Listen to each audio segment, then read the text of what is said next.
Ruido, contaminación sonora. Generalmente y genéricamente hablando, un contaminante es un producto químico, una energía o un ser vivo presente en un medio laboral que en cantidad o concentración suficiente puede alterar la salud de las personas que entran en relación o contacto con él. Clasificación de los contaminantes. Los podemos definir en 4 clases: los ergonómicos, que podemos decir que son los posturales y ambiente de trabajo; los físicos, donde intervienen ruido, y esta es la parte que vamos a ver hoy, al igual que vamos a tocar en parte vibraciones, considerando que el ruido es una vibración; ambiente térmico, radiaciones ionizantes y no ionizantes, iluminación y otros; químicos, como ser gases, vapores, nieblas, material particulado, humos u otros, ¿sí? Y biológicos, microorganismos, bacterias, hongos, virus y quizás algún otro. Entonces definimos como contaminantes que pueden ser de origen químico, origen físico y origen biológico. Los que nos interesa hoy es el origen físico, los de energía. Y la energía, en este caso el ruido y las vibraciones, es una energía mecánica. Entonces, las vibraciones no es percibida por el órgano auditivo. El ruido y el sonido sí, y la presión no es percibida por el órgano auditivo. Ahora fíjense, sonido es algo agradable, por ejemplo, es escuchar música, ¿sí? A una altura y a un nivel lógico. Ruido es algo desagradable, es por ejemplo un telar en una empresa textil, ¿sí? Una persona con una rotopercutora, con un martillo neumático, con una música a muy alto volumen. Eso es ruido y es desagradable al oído. Entonces, dijimos que es un contaminante físico, y el físico lo constituyen los distintos estados o formas energéticas, calorífica, mecánica, electromagnética, etcétera, cuya presencia en el ambiente de trabajo y debido a sus esenciales diferencias originan riesgos higiénicos diferentes entre sí. Ruido y vibraciones son los que nos interesan, pero puede ser calor, frío, radiaciones ionizantes y no ionizantes, como dijimos antes.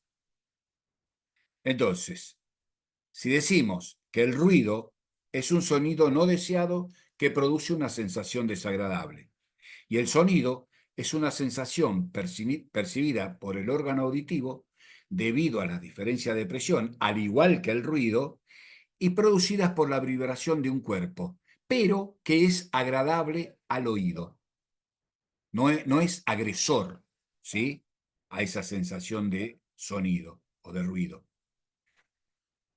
Entonces, el ruido es un nivel de presión sonora acústica que se transmite en cualquier variación de presión sobre la presión atmosférica, y el oído lo puede detectar, ¿sí? No así la vibración.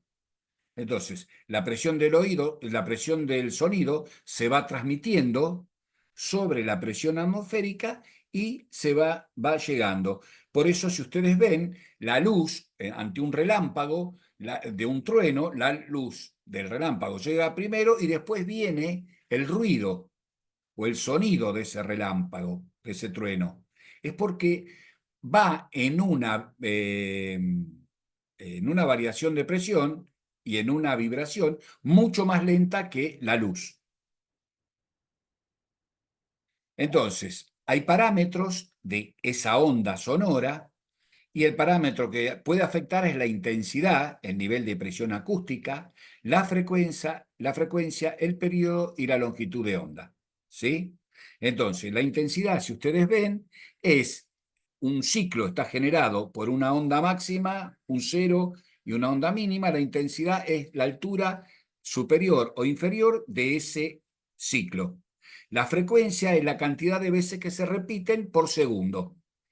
Y la longitud de onda o el periodo, es ese ciclo de un pico máximo, un cero y un mínimo. Siempre marcado sobre el eje, no siempre sobre el cero. Entonces decimos que la frecuencia es el número de variaciones de presión de la onda sonora en un segundo. Y esto está marcado como hertz. Y es lo que caracteriza el tono con que lo percibimos. La representación de un sonido grave, por ejemplo, de un trompito para la construcción, es muy baja y muy larga, y no así la representación de un sonido agudo, donde, por ejemplo, de una bocina, es muy corta y muy alta, con picos muy agudos, muy altos. Eso es porque el sonido es con una frecuencia muy corta, pero una intensidad alta.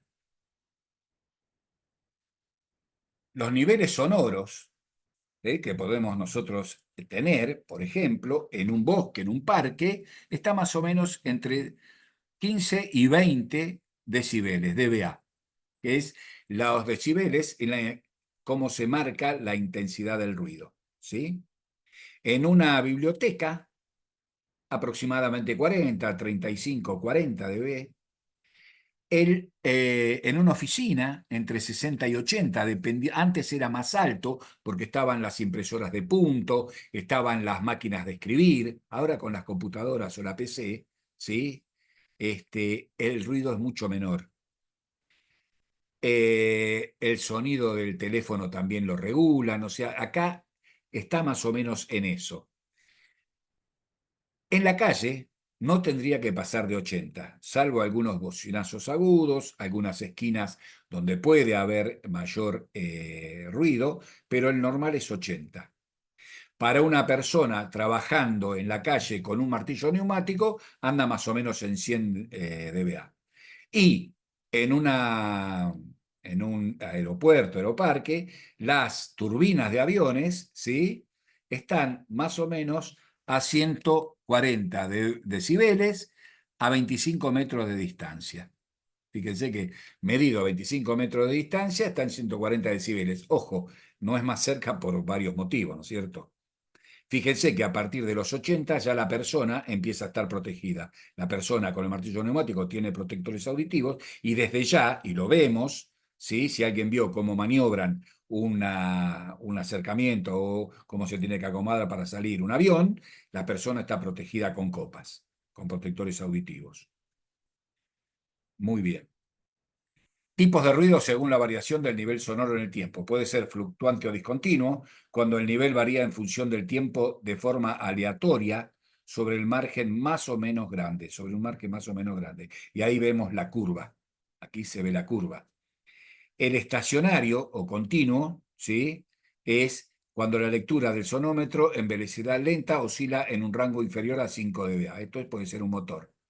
No estacionario o discontinuo es, por ejemplo, en una cinta transportadora, y un impulso o impacto cuando su nivel varía bruscamente dentro de un periodo muy corto de tiempo, generalmente inferior a un segundo. Esto es, por ejemplo, como estamos viendo acá en el dibujo en la parte inferior, una pieza sobre un martillazo sobre una pieza, ¿sí? Que es muy puntual, en ese momento, muy alto, pero hasta ahí llegó, ¿sí? Y se pasa. Entonces, ¿cómo lo medimos? En el ambiente laboral, con sonómetros, que pueden ser convencionales, integradores o con filtro de bandas. Para medir el nivel sonoro de un ruido estable o continuo es posible utilizar un sonómetro, ¿sí? O un dosímetro, que es el equipo ideal para la medición del nivel de ruido al que está expuesto un trabajador, sobre todo cuando su trabajo no es en el mismo lugar, porque si no sería el ambiental, sino que va recorriendo distintas máquinas. Por ejemplo, el dosímetro se coloca en el supervisor de un sector de producción que tiene que verificar varios lugares.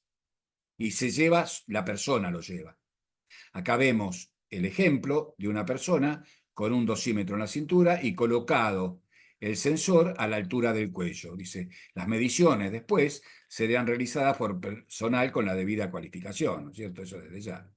Y acá la medición ambiental del ruido, realizadas también por capacitación. Acá hay un dosímetro estático, ¿sí? Que se coloca en el ambiente, y acá hay un dosímetro manual que lo lleva la persona que quiere tomar en ese sector el nivel de ruido que hay. Los efectos del ruido son terribles: estrés, hipertensión, perturbación del sueño, trastorno nervioso, irritabilidad, sordera temporal o permanente, reacción de sobresalto, daños en el sistema neurosensorial, circulatorio, endocrino y digestivo, irritabilidad, rendimiento bajo en las actividades diarias. Como dijimos, cuando hablábamos de ergonomía, en la parte de ruidos, porque es un tema a tratar en ergonomía, en el ambiente laboral, el ruido excesivo baja muchísimo la productividad, pero sin ruido no es la productividad ideal. Entonces los japoneses en la cinta de armado y que yo pusieron música funcional. Ahí levantaron más de lo que esperaban la productividad. ¿Sí? ¿Por qué? Porque la música es agradable al oído y permite a la persona estar mucho más cómodo en un ambiente laboral más satisfactorio. El control de ruido se hace sobre la dosis de ruido y el nivel de ruido, tiempo de exposición, y tenemos tres tipos de controles: el control técnico, el control administrativo y el control personal. Entonces, decimos que el control técnico es la selección de máquinas con emisiones de ruido bajas, la distribución de máquinas por el área de trabajo, la sustitución de procesos ruidosos, el mantenimiento adecuado de máquinas, la reducción de los posibles impactos, la colocación de pantallas acústicas que separen sectores, la eliminación de vibraciones, el tratamiento acústico de las paredes, el aumento de la distancia entre la fuente y el receptor, etc. El administrativo, limitar el número de los trabajadores expuestos, acortar el tiempo de utilización de las máquinas ruidosas, organizar las áreas de trabajo en función del nivel de ruido, rotación de los trabajadores, realizar los trabajos ruidosos en hora donde exista menor número de trabajadores expuestos, siempre rotándolos, descanso en ambientes silenciosos, formación e información, capacitación, etc. El ruido podemos tener como control personal, modificación de horarios, cabinas para el personal insonorizadas, protección auditiva. Entonces, evaluación sobre la exposición laboral al ruido. Cuando el valor límite de exposición es mayor a 80 dBA, la determinación de la exposición del trabajador se realiza teniendo en cuenta la atenuación de los protectores auditivos, ya sea de copa o endourales, los tapones.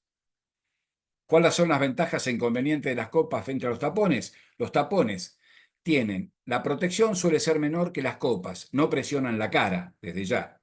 Su aplicación es limitada, son más transpirables, en especial en meses de calor, solo se puede utilizar en oídos sin lesión. Las dimensiones del conducto auditivo condicionan el tamaño del tapón, pero son muy económicos respecto de las copas, ¿no? Las copas, la protección es generalmente mayor que en el tapón, la colocación en el trabajador es fácil porque se coloca a los costados tapando los oídos, un solo tamaño se adapta prácticamente a la totalidad de los individuos, es más adecuado para personas que tienen alguna enfermedad en sus oídos. Gracias.